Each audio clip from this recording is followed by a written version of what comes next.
My name is Jonathan Egan, and I am the CEO of China Metal Solutions, and I'm also the refounder and director of Egan's Irish Whiskey.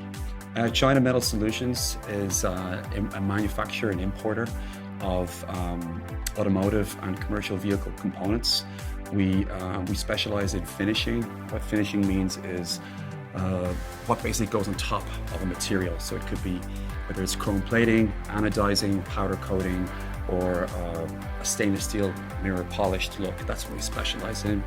Our parts are seen every day on the cabs of semi-trucks on the highways of North America.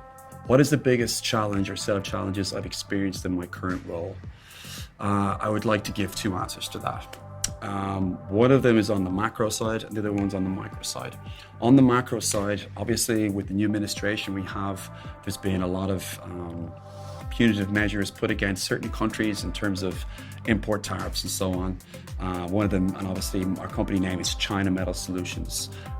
So we had punitive tariffs put on, which put a huge margin pressure on us, for us and also for our companies further downstream. We had to sit down with the customers and talk about it and show that this was an external element, but we both decided to take on that burden. So I think actually it got us closer together. It got us to know our businesses more and understand where the pain points were, because at the end of the day, the outcome is it's not just a customer supplier relationship, it's a partnership. So we had to really focus on that. And I think the outcome was really positive, and it brought us together. In terms of the micro, I have to say people has definitely been the biggest problem for us, especially for me as an entrepreneur. We grew 300% last year, and it's just, when you're growing so fast, so hard to find the right person for the right role. You got to kind of go with your gut instinct. You try to do as much due diligence as you can, but sometimes things are just moving too fast. You need someone to fill that role, and I maybe did not get the right person to begin with in a certain role, put enough training in, and what I've learned from that now is that I need to spend a lot more time on human resources. It's a very important part of any business, whether you're small, medium, or large. Maybe it's just an Irish cultural thing, but I really lean on the counsel and advice of people that I trust and that I respect.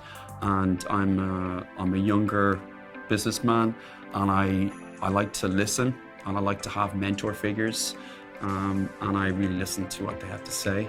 Having said that, you still need to do your own due diligence, and so I think looking at a resume is one thing, but you need to really meet someone 2 or 3, 4 times before you're ready to make the investment in them. It was a very solemn, somber moment for me when I had to make this decision. It's probably been well documented that there's been, with the renminbi exchange rate, raw material increases, prices in labor. China has become a lot more expensive, especially over the last 15 to 20 years. And where we were, when I was working with one Chinese supplier, there was a number of middlemen between us and the end customer, but it just wasn't sustainable. Not everybody could get their pound of flesh. And unfortunately, we had to decide, well, if we don't do something about this, the Chinese business will fold, and the end customer may also be put out of business. So we had to take out one of the middlemen and go direct to the customer. It was really difficult to do because I knew the people involved, and there were some of them I was friends with. But at the end of the day, you have to serve what the market requires and needs, and the margin just wasn't there for everyone to continue sustainably. So unfortunately, we had to take them out and go direct. That was difficult. My advice to other entrepreneurs is to just use and manage your time as best you can, and try to maintain a work-life balance.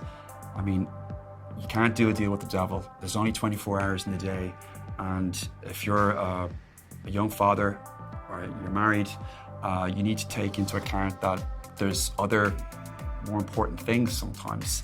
So, manage your 10 hours or your 12 hours as best you can. Focus on trying to do or accomplish 1 to 2 things each day. and make sure you leave time for your family, because at the end of the day, your family is number one.